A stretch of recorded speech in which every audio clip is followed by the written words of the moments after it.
Depuis toujours, vous avez une difficulté à vous concentrer, à être attentif, ou alors vous avez une tendance à être hyperactif, à être impulsif, une difficulté à tenir en place.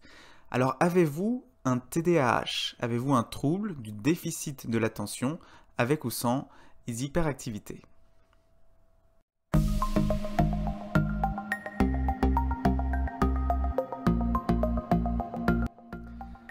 Alors tout d'abord, qu'est-ce que le TDAH? Qu'est-ce que ce trouble du déficit de l'attention avec ou sans hyperactivité?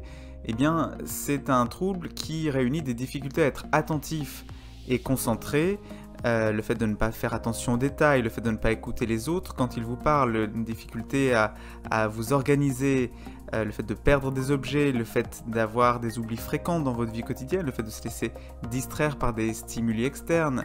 Et puis c'est aussi une tendance à être hyperactif et impulsif, le fait de remuer souvent les mains, les pieds, se tortiller sur son siège, le fait d'être souvent sur la brèche, de parler trop, d'interrompre les autres, une difficulté à tenir en place, à rester immobile pendant un moment long.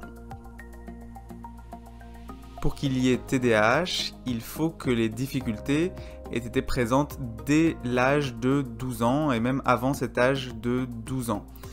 Il faut aussi que ce TDAH ait des conséquences négatives sur le travail et en dehors du travail. Il existe 3 formes de TDAH. Le TDAH dans sa présentation inattentive prédominante, lorsqu'on a les critères pour une inattention, pour une difficulté de concentration, mais pas nécessairement pour l'hyperactivité et l'impulsivité. Le TDAH dans sa présentation hyperactive impulsive dominante, quand on a donc des traits hyperactifs et impulsifs, mais pas nécessairement de l'inattention. Et enfin, la présentation combinée qui est la plus rare, quand on a à la fois de l'inattention et de l'hyperactivité. Le TDAH est un trouble commun qui peut disparaître avec le temps. En effet, 5% des enfants et des adolescents ont un TDAH, alors que seulement 2,5% des adultes en ont un. Ce qui veut dire qu'avec le temps, les symptômes du TDAH tendent à disparaître et que les critères ne sont plus forcément réunis quand on devient adulte.